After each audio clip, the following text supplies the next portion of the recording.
Je vais donner la parole maintenant à M. Toussaint Manga, directeur général de la Loterie nationale sénégalaise. Il me disait hier que ce mois-ci, il n'y a pas eu beaucoup de gains parce que les gens sont devenus subitement très pieux.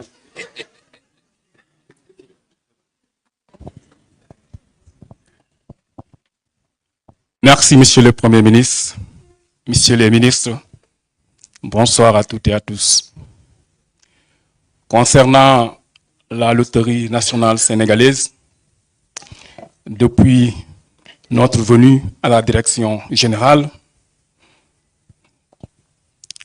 sur instruction de la hiérarchie, nous avions eu à faire le point de l'ensemble des contrats qui encadrent le secteur des jeux. En résumé, on pourrait classer les contrats qui encadrent le secteur des jeux en 3 types de contrats. Un premier lot de contrats qu'on peut dire les contrats d'exploitation avec licence. Ces contrats d'exploitation avec licence, pour faciliter la compréhension du public, c'est par exemple les contrats attribués dans le secteur digital aux partenaires, par exemple, j'en cite quelques-uns pour que les gens puissent comprendre, aux partenaires tels que OneXBet, Melbet, BetClick, Sonobet, j'en passe. Ces contrats de licence, nous les avons trouvés tels quels. 15% à 18% pour quelques, pour la LONASE, et 85%, voire 83% pour les partenaires. Sur ce secteur, nous avions entamé les renégociations et nous avions abouti à la décision que dans le territoire sénégalais, tout opérateur qui opère dans le secteur digital, communément appelé le betting, devra désormais payer des redevances à hauteur de 30%. Ce que nous avions commencé à appliquer, et comprenez bien sûr que les 30% prennent en compte la nouvelle loi de taxation aussi qui est là, qui est de 20% pour les gains des opérateurs.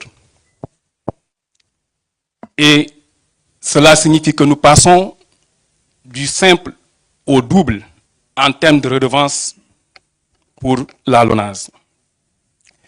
Mais après diagnostic, bien sûr que nous avions mis en place un comité de négociation qui est composé de l'ensemble des équipes de la LONASE, et le comité avait travaillé sur tous les aspects techniques, les aspects financiers, les aspects juridiques bien sûr, et les aspects stratégiques.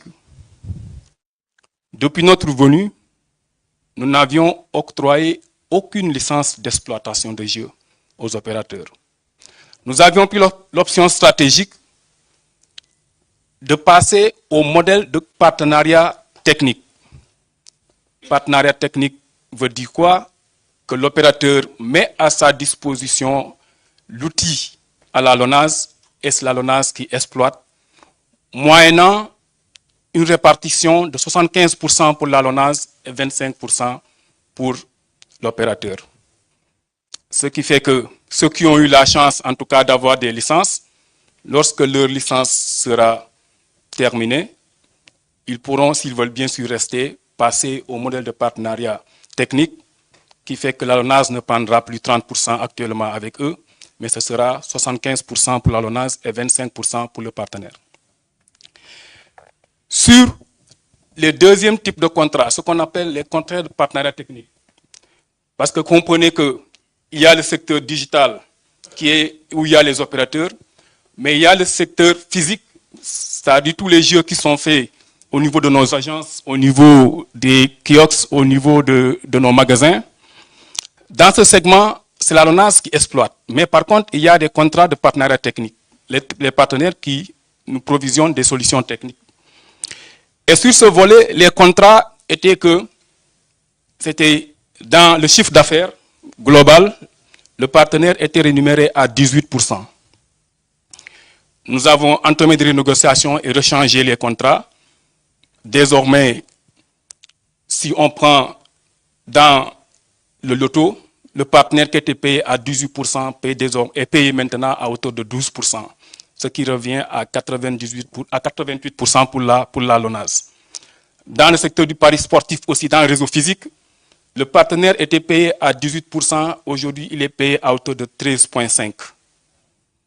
Il en est de même aussi, toujours dans le réseau physique, pour les prises de paris, puisque nous sommes accompagnés par des partenaires pour les prises de paris et les calculs des rapports, dont 2 partenaires. Déjà, il y avait un déséquilibre. Un partenaire était payé à hauteur de 3% et un autre a été payé à hauteur de 4,5 ou 5,5%, pourtant pour les mêmes services effectués. Nous avions pris la décision d'aligner pour les prises de paris pour tous les partenaires pour qu'ils puissent être payés à hauteur de 3% du chiffre d'affaires. Donc, ils passent tous de 4 ou 5 à 3%. Et le dernier lot de contrats, c'est le contrat de la centralisation des flux, où on avait un partenaire qui était rémunéré à hauteur de 65% et 35% pour la LONASE. On avait introduit un deuxième partenaire où la LONASE est payé à hauteur de 50% et le partenaire aussi 50%. Mais ce contrat est dans un processus d'appel d'offres de partenariat privé-public et nécessairement, à l'appel d'offres, on va inverser la tendance. La LONASE prendra la plus grande part et le partenaire quand même sera servi, mais à un taux raisonnable. Voici un peu de façon résumée les différents contrats que nous avions eu à exploiter au niveau de la DEVAL. Je vous remercie. Merci, Monsieur le Directeur Général. Mesdames et Messieurs, nous avons fait un tour d'horizon sans entrer dans beaucoup de détails, parce que beaucoup d'autres initiatives ont été prises. Pour ce premier face-à-face, j'avais choisi de limiter à cela. Le prochain portera sur le foncier, pour lequel j'avais également mis en place un comité, 2 comités. Un pour le littoral particulièrement, qui a été agressé, vandalisé même depuis quelques décennies. Un travail de fond a été fait et des décisions très fortes. Et un autre sur les lotissements, de manière générale, dans la région de Dakar et au-delà. Des conclusions ont été rendues, des décisions prises. Et je pense que le prochain rendez-vous portera spécifiquement sur le foncier. Je voudrais dire simplement que cet exercice est un exercice de transparence, de reddition. Il est important pour le passé, pour ce qu'on est en train de faire présentement, mais surtout pour prendre un nouveau départ, figer de nouvelles pratiques qui sont celles-là qui n'auraient jamais dû être abandonnées, celles qui sont conformes à la Constitution et aux lois de ce pays, celles qui sont conformes aux intérêts supérieurs de ce pays. Ce n'est pas un exercice dirigé contre les partenaires, contre les investisseurs, loin de là. Sur ce qu'on a présenté, ça ne représente pas grand-chose par rapport à la masse des investisseurs. Tout investisseur désireux de travailler, honnêtement, lucidement, dans un partenariat mutuellement gagnant est le bienvenu au Sénégal, qu'il soit sénégalais ou étranger. Mais il n'est pas admissible. Ce qui n'est pas admissible ailleurs ne le sera pas ici. Et que désormais, les gens doivent comprendre qu'il y a des règles dans le pays, il y a des lois qui ne sont pas différentes des règles et des lois de tout autre pays sérieux. Il suffit de les respecter et de s'épanouir, de travailler dans ce pays.